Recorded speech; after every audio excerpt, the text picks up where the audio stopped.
major storm cell hitting Sydney has now turned deadly. Authorities called today a life-threatening emergency situation. Late this afternoon, police confirmed a man died in floodwaters near Abbotsford. An east coast low, which has already triggered serious flooding, is now moving closer to Sydney, threatening even more rain, thunderstorms and strong winds. At the same time, Warragamba Dam has been spilling since 2 a.m, worsening flood peaks across the region. Chris Marr begins our coverage.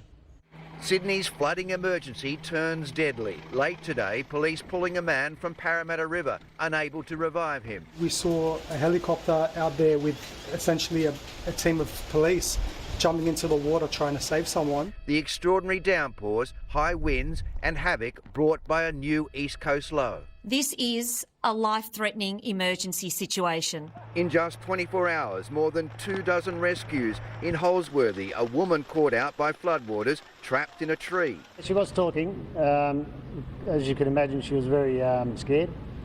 So I tried to calm her down, just to reassure her that we had help coming. In a daring rescue, emergency crews swam to her aid, bringing her back to safety. Literally, as we finished up, we actually got tasked to another flood rescue nearby. 1,000 SES workers in the field, but a plea to the public: don't take risks. We had one example where a person was walking through floodwaters and got swept away. It's extremely dangerous out there. After rainfall of up to 350 millimetres in some places, with more to come. Flash flooding continues to be a key watch point for today, and it is likely to occur. It swamped Chipping Norton. 7 News took a boat ride through a service station. Bowsers half under, cars submerged, taxi virtually disappeared, even trucks in trouble. Residents left marooned. It flooded a lot more quickly than what we had anticipated, and we're stuck. This is the worst time I ever see it. It wasn't just humans that needed help. A pooch pulled from the banks of the Georges River, and this horse rescued from a flooded paddock in Milperra, the SES leading her to safety. Her reward, plenty of pats. In Camden, water up to the top of petrol price boards. Restaurant Enzo's Cucina flooded to the arches. The local fair washed out. There's soggy as out here, like there's nowhere for it to go.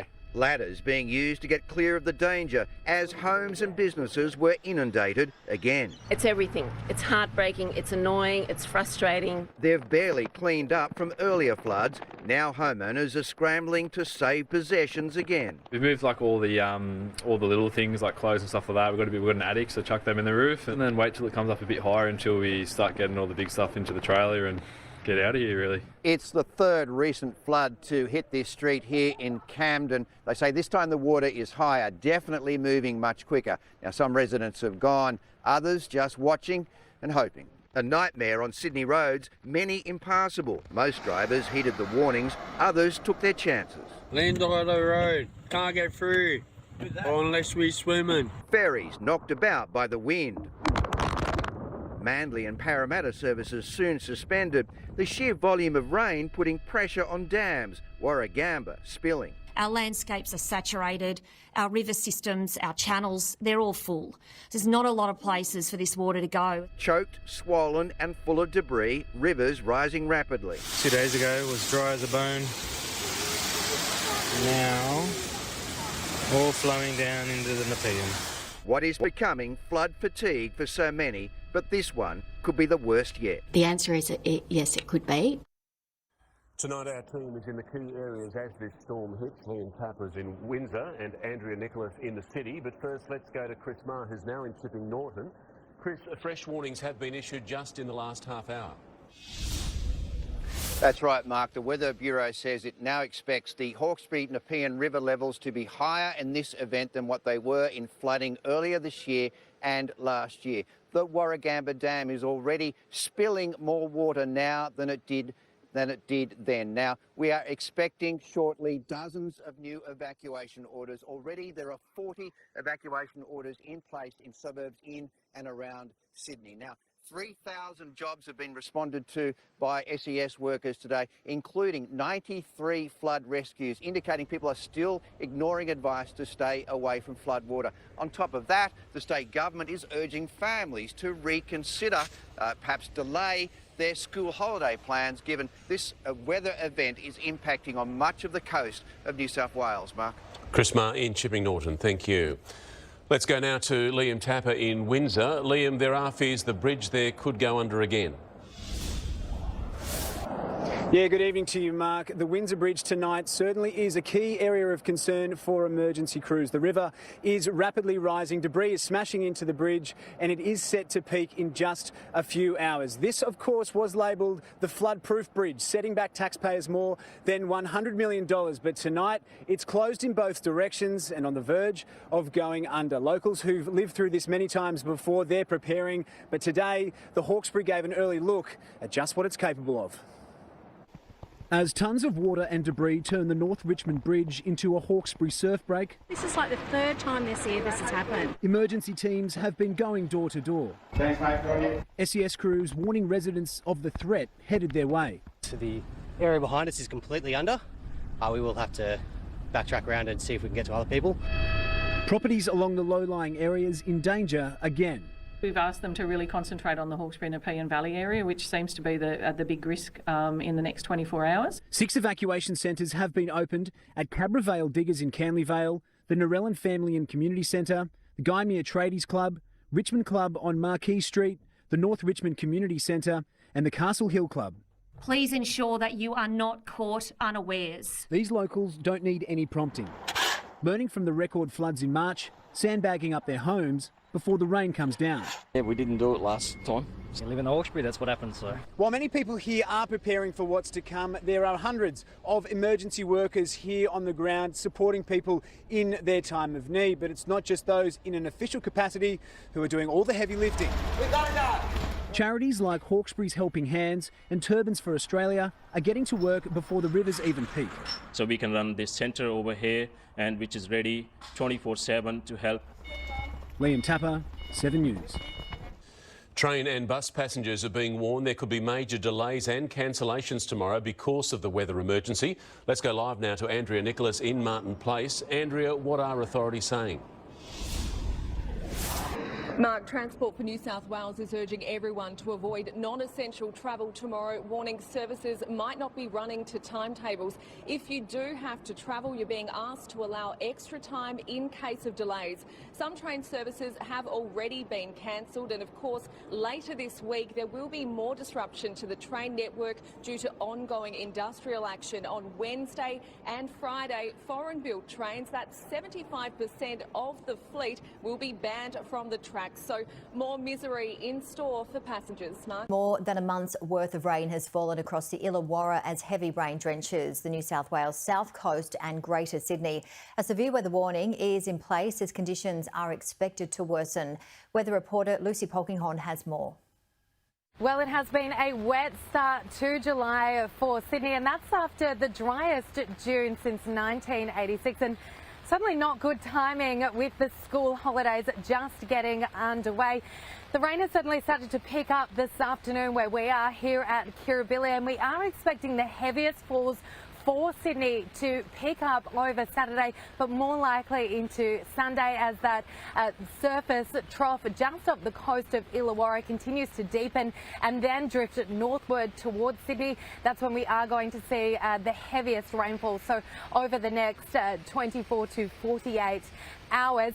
So the severe weather warning stretches from parts of the Hunter down to parts of the south coast, with Sydney Metropolitan in that severe weather warning area for heavy rainfall with a risk of flash flooding.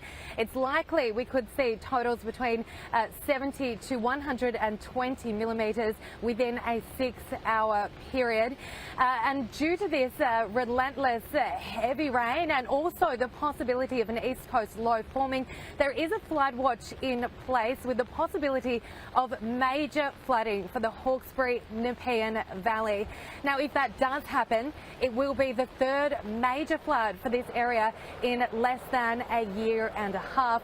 And while June was very dry for Sydney, it is still the wettest start to the year on record for Sydney. So catchments are saturated and water storages are near capacity. So the likelihood of major flooding with this heavy rain is quite high. So residents in the area are being urged to keep up to date with the latest warnings. আমার মানে এই সেলটা জীবনেও যাইতো না আমার বুক গিয়া blood আইলেও আমার মনে হইব সময় আমার তোনার বাবারে আমি হতা করছি কষ্ট করছি জলের মাঝে লইয়া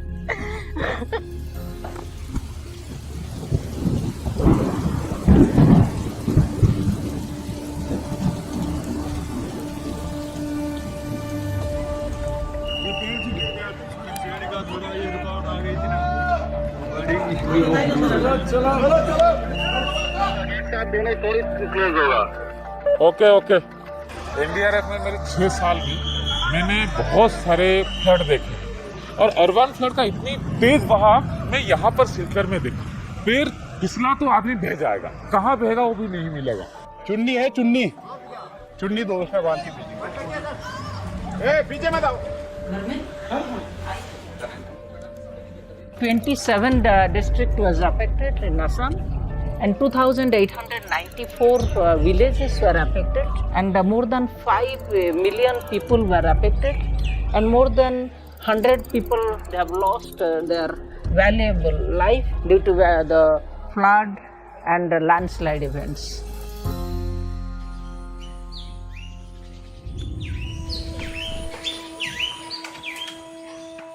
নমস্কার, আমি শিলুরানী Das.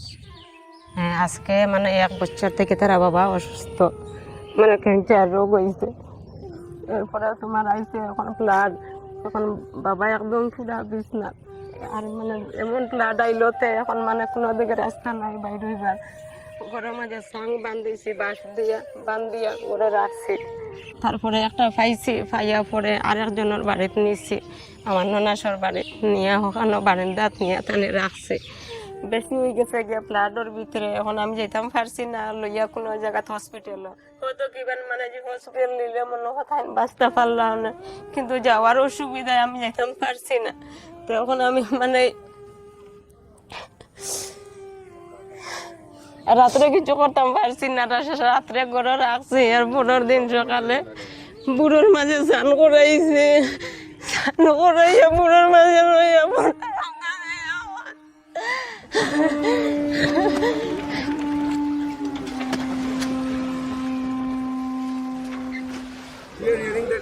bodies are also coming out. So deaths जो हो रहे हैं हम उनको भी पिकअप करके रिसीव कर रहे हैं. We are not all deaths by drowning. Health reasons या whatever age रीतियाँ या जो भी है, वो भी cases है, उनको हम then respectfully cremation का भी arrangement कर रहे हैं and burial का as per their religious beliefs.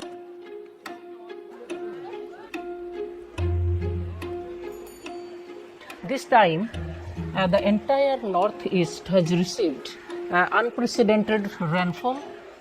The river Barak has crossed the danger level, and this might be ascribed to climate change in part, but clearing the forest and the hill cutting, various developmental projects that caused the major landslide in this the region.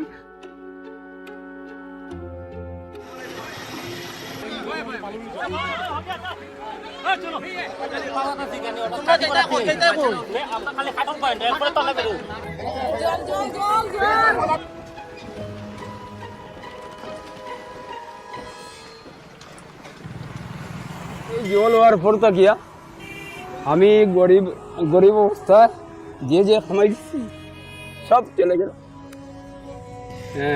TV, কাপড় চোপড়, ঘরের যত জিনিস আসলে সব ভিজে গেছে।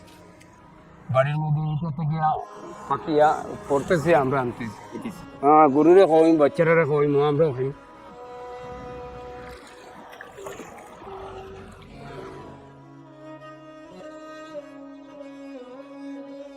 हाँ सर, इधर आइए। ये देखिए, इधर में एक बीमारी है। बच्चे में बैलिंग हो ना, जिनिस में बैलिंग हो।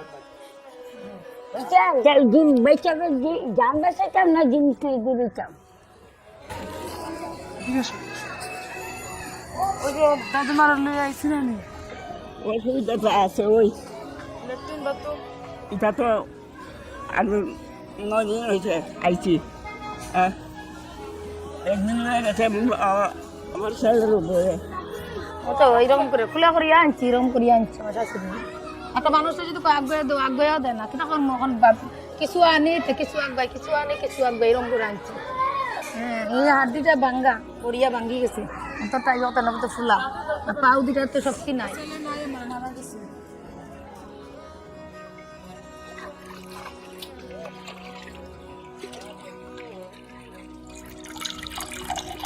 ওটা জল আমরা মানে ব্যবহার করি আর তো বাচ্চাইন ধরে ওটা মানে গুলা জল খাওয়াই আর এখন কিতা করবো এখন মানে বালা জল খাইবার নাই আমরা ওটা সব সময় ওটা এখন ওটাতে খাই আর রান্না বান্না সব কিছু করি আর এখন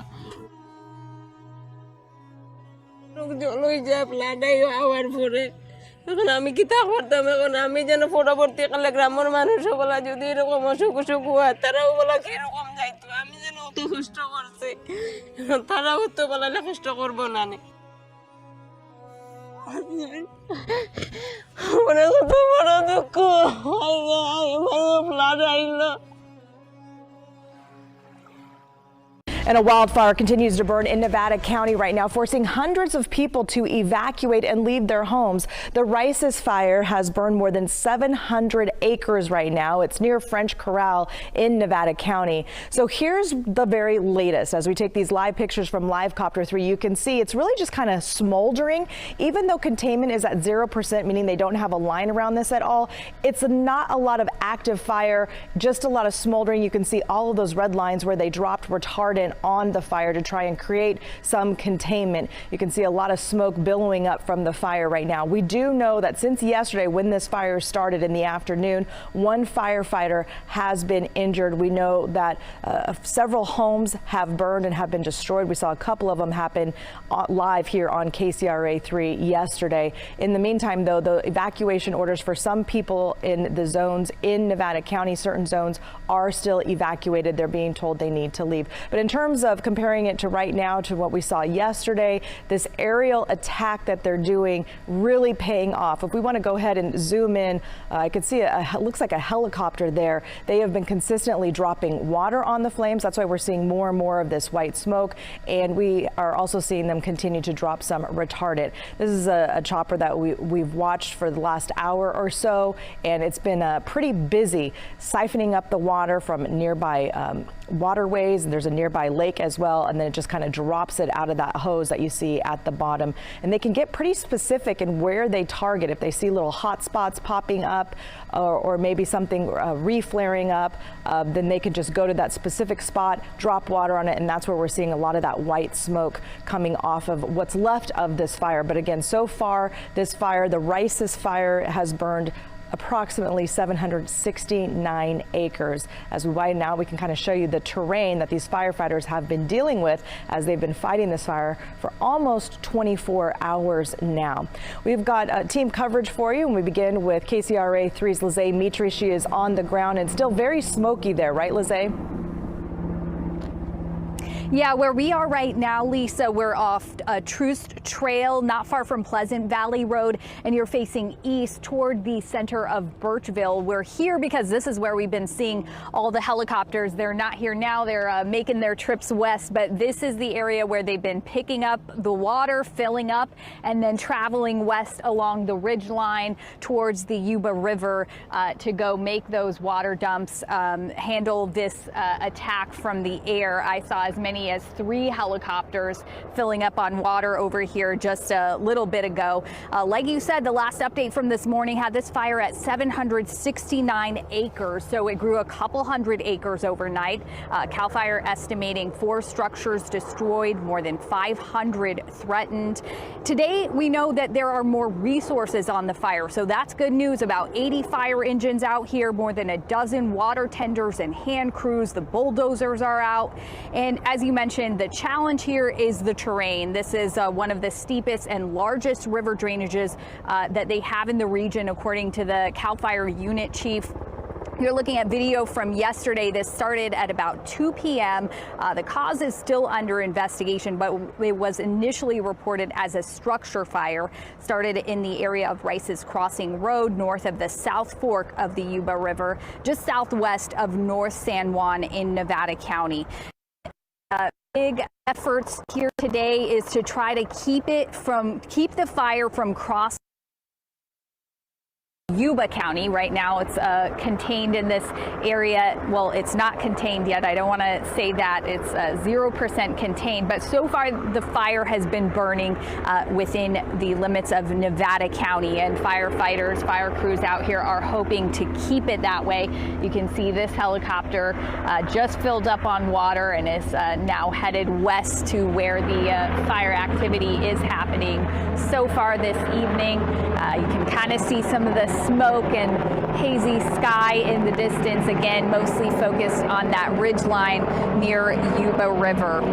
We'll be following the progress of this fire and, of course, the efforts to get this under control throughout the day. Reporting live here near Birchville in Nevada County, Lizzie Mitri, KCRA 3 News. And Lizzie, I don't know if you can hear me with all the chopper activity in the background, but were you able to, as you were coming into this area, did you happen to come across anyone who did evacuate, or are you seeing people that maybe stayed behind, or does it look pretty evacuated?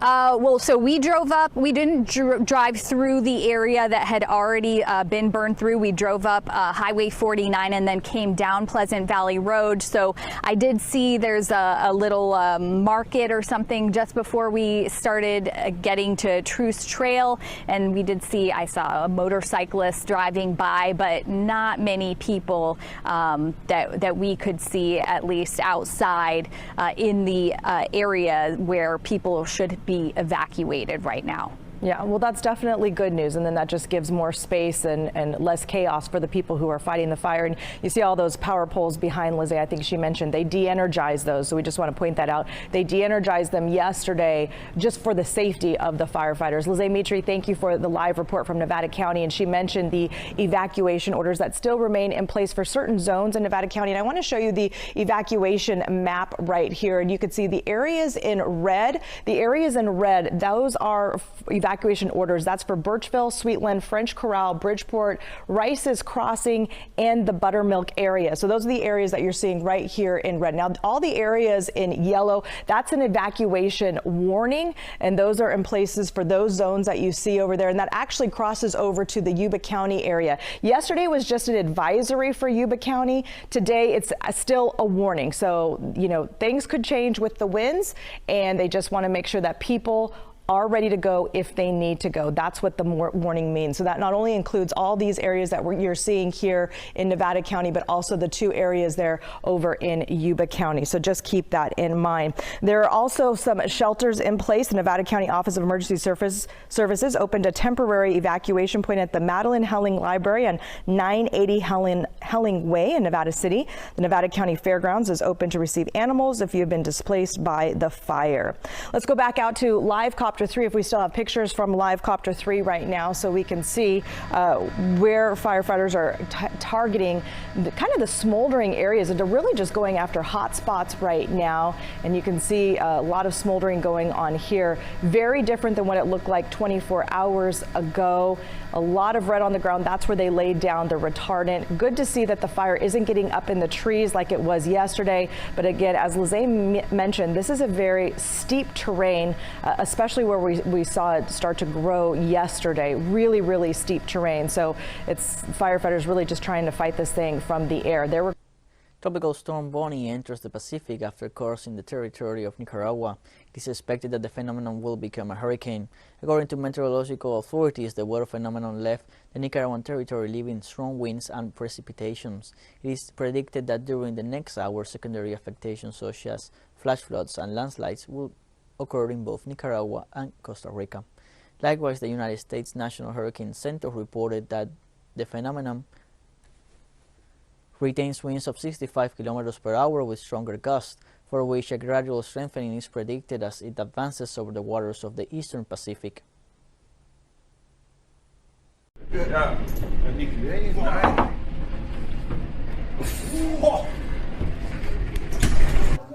On Monday, June 27th, a tornado hit the small historic fishing town of Zierikzee in the Netherlands, blowing the roofs off several houses and toppling trees onto cars.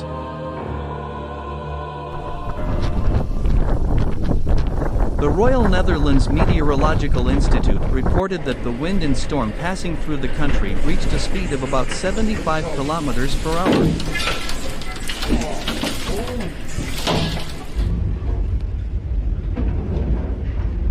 Footage on social media showed debris swirling through the air.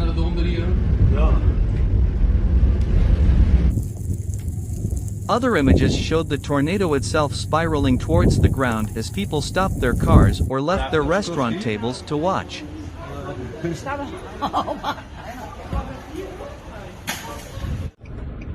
Major devastation by the whirlwind can be seen in several streets. Trees also fell and the windows of houses cracked.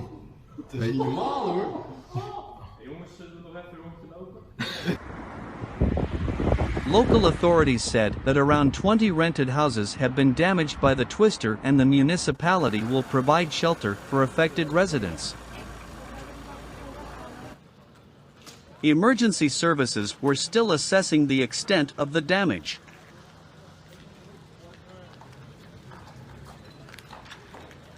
Zierikzee is located about 140 kilometers southwest of Amsterdam and has some 10,000 residents.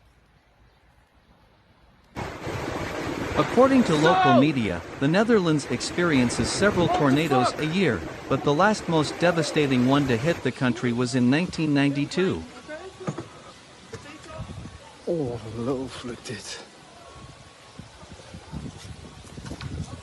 A series of earthquakes struck Iran overnight, killing at least 5 people and injuring dozens more. The initial magnitude 6.1 quake in southern Iran was followed by 24 tremors. 2 of those tremors were at least as strong as the initial earthquake. The quakes were reportedly felt in the United Arab Emirates and several other neighboring countries.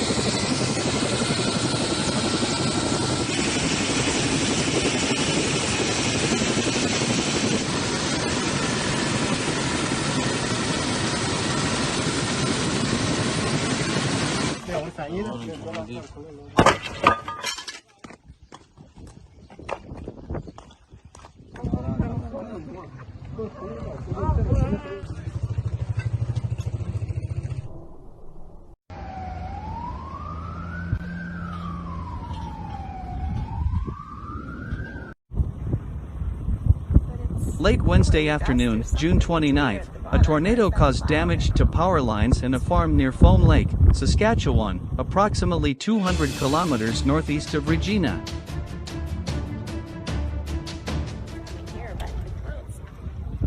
That's just such a look at the twist of the clouds. Areas where the storm passed through were still without power as of Wednesday evening. In addition, about 150 kilometers west of Foam Lake, people in the Watrous and Manitou Beach area of the province also snapped photos and videos of the same storm cell spawning what appeared to be a landspout tornado. Look at that. We should probably go. A funnel cloud began to form east of Young before touching down near Watrous and Manitou Beach, and a rotation could be seen from the ground. Video shows people leaving Manitou Beach as it approaches. Oh boy, I don't even know where to go. Like, it looks like it's coming straight for us.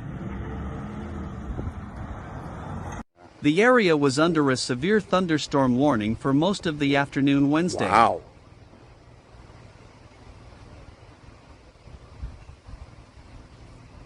Tornado and severe thunderstorm warnings were in effect as the system hit southern and central Saskatchewan, but the storm near Foam Lake appears to have been the strongest so far.